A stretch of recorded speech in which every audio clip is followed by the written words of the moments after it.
Baby, cock the Glock and then I let it spray. Well, holy shit. The Rays beat the Yankees in Game 3, and they take a 2-1 series lead in the American League Division Series. It's insane. It's crazy to think how far this team has come in just the last 3 seasons. You go back to 2017, it was just a bunch of players who didn't give a damn about being a Ray. They just wanted to get their stats up so they can get traded to another team. Well, joke's on them. If they would have wanted to stay, they could have been a part of something special. Because this Tampa Bay Rays team is different. They want it all. They want to win the World Series.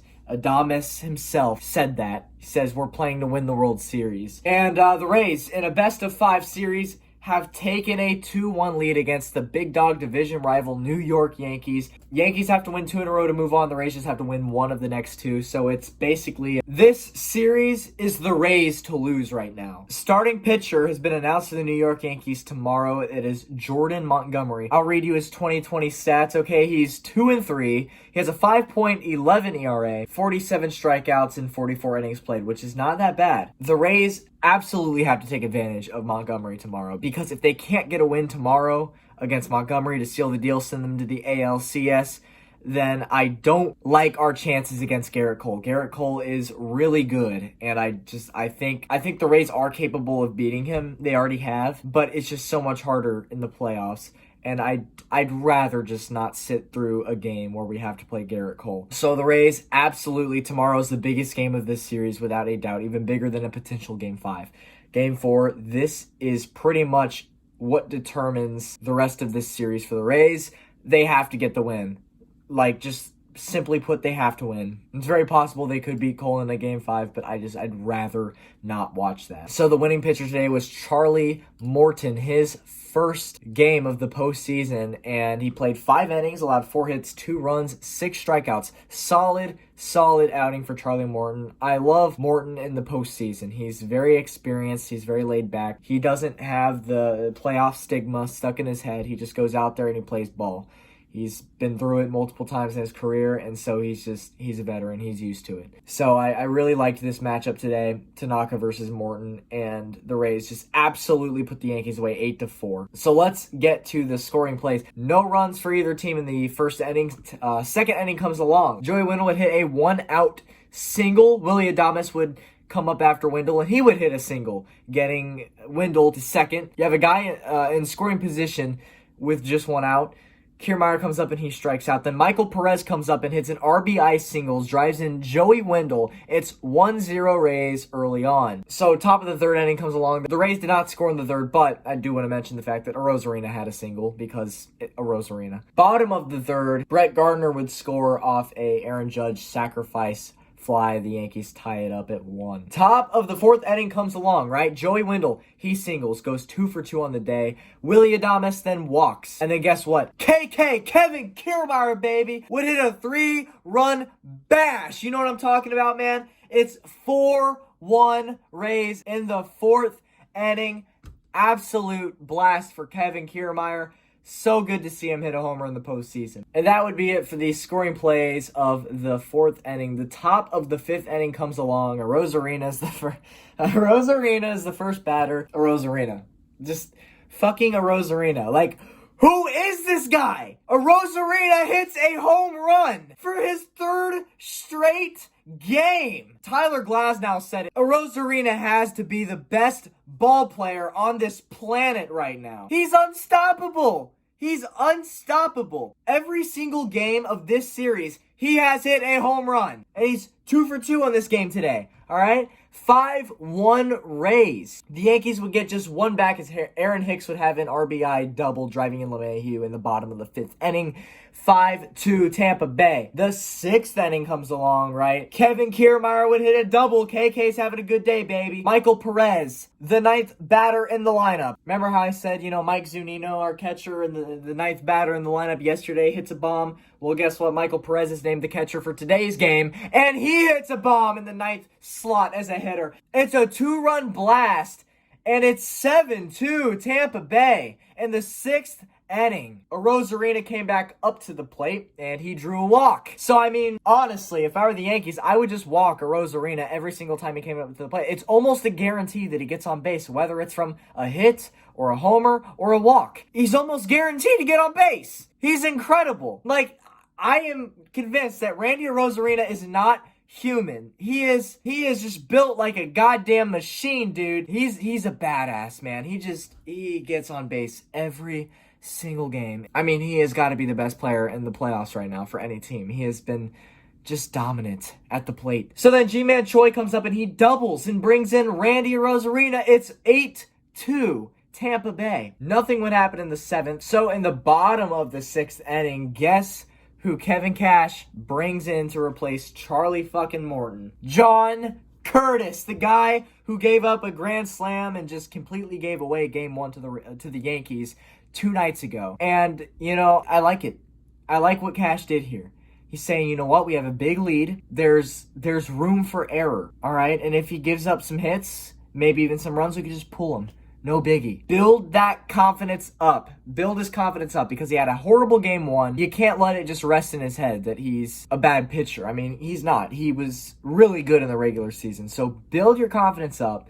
That's what Cash is doing. So first batter, he would give up a single, but he would draw outs for the next 3 batters. So he got out of the 6th, only giving up 1 hit. Joey Wendle singled in the top of the 7th, making him 3 for 3. On the day. Joey Wendle is one of the hardest working ball players I've ever watched in my life. I think he's simply put underrated as hell. Joey Wendle is awesome. I love him. Anyways, bottom of the 7th comes along. The first 2 batters that John Curtis faces, he gets a line out and a ground out. He would give up a single to Aaron Judge, and then they would replace him with Shane McClanahan, who made his Major League debut in Game 1. Has never played a Major League Baseball game in his entire life until Game 1 of the series. It just goes to show you the depth of this Rays pitching staff. It's insane how stacked the Rays are in both the starting rotation and the bullpen. They're just top to bottom borderline stacked in a crucial playoff game. They're bringing in Shane McClanahan, a guy who had never played a Major League Baseball game in his entire life until 2 nights ago in Game 1 of the ALDS. So he comes in and he gets an out. So that was good. The Rays would get nothing in the top of the 8th. Bottom of the 8th comes along, and McClanahan would give up a home run, a 2-run homer to none other than Giancarlo Stanton, who is at a home run now in 4 straight games, I think it is. So Stanton, he's on fire. He's damn good. But, I mean, it's a fair trade, right? We have Arozarena, who's almost guaranteed to get on base every time he comes up. And then they have Stanton, who's almost guaranteed to get on base every time he comes up. So, I mean, you know what? It evens out. It's a fair trade. Arozarena, Stanton, they're both great ball players. And then Shane McClanahan would get the next 3 guys out. We go to the 9th inning. Nothing would happen from the Rays. Not mad, though, because we're up 8-4. And you just want to finish the game, and that's exactly what happens. Diego Castillo comes in to close out the game. First batter draws a pop out. Second batter got a ground out. Third batter, Aaron Judge, grounds out to end the game. The Rays win Game 3 of the American League Division Series against the New York Yankees, baby. And the Rays take a 2-1 series lead, which is an incredible position for this team. Absolutely incredible. I say this a lot, but you think about last year. We go down to the Astros 0-2. And it's almost impossible to win 3 straight games to move on, right? The Rays battled back and they forced a Game 5. They lost it. We all know that. But the fact that they came down from 0-2 in the series, just the fight that this team puts up. They aren't quitters. They never give up. They're hard workers. And that's what's so likable about this year's Tampa Bay Rays team. They just work hard. They give it 110% every damn time they step onto the field. Honestly, that's one of the reasons they are extremely successful, is because of just how hard they worked.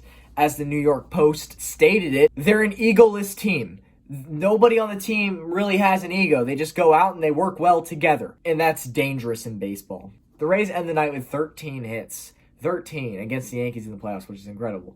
So, look, let's take a look at Game 4, okay? The Rays have yet to announce who's starting at pitcher. I have a feeling Cash is going to put in Yarbrough. I would much rather prefer Josh Fleming. I think Fleming is amazing, and I would love to see him start a game in the playoffs, and I feel like that would be our best option, honestly. I don't know how he matches up with the Yankees this year. I don't even know if he played the Yankees this year. But in the games that he has played, he has a 5-0 record as a pitcher this year with the Rays. He's incredible. And in the last game I saw him play, it was the third game of it was the last regular season game. It was against the Phillies, and he just balled. He dominated. And I think that would be my choice if I was Kevin Cash. I would put in Fleming for this game. And then after Fleming has like 4 or 5 innings, put Yarbrough in. That's what I would do personally, or vice versa. I'm not too sure how Yarbrough would do against the Yankees. Yarbrough's on and off. He has good games, but then he has bad games as well. So I don't know how I'd feel about Yarbrough coming in tomorrow. But I do like that we are going up against Jordan Montgomery. His stats aren't the greatest. I've already mentioned he has a 5.11 ERA. He's 2-3 this year. So I think we'd win the pitching battle if we put in Fleming, or maybe even possibly Yarbrough. I'm actually gonna go look at Yarbrough's stats. I'm curious. So in 2020, he's 1-4 and has a 3.56 ERA. He's played 11 games, 44 strikeouts, and 55 innings played. So he hasn't been the greatest this year. He has a 1-4 record, but he does have a lower ERA than Montgomery does. And this is where I would like to see Fleming come in. But ultimately, I'm just a fan. I'm not a manager. I'm not Kevin Cash. But as a fan, I do think Kevin Cash is the smartest manager in baseball. I've said it before, I'll say it again. His opponents play baseball. He plays chess. He does what he believes in. He does what he thinks is right for the team. And most of the time, he is right. And most of the time, it does work. So I'm going to rely on Cash. I'm going to put all my faith into that guy. He is quite possibly the greatest manager in Rays history. It's hard to argue. Joe Madden took the Rays to a World Series and then went and won a World Series with the Cubs, But look, Kevin Cash, dude, he is so smart. I think he's an incredible manager.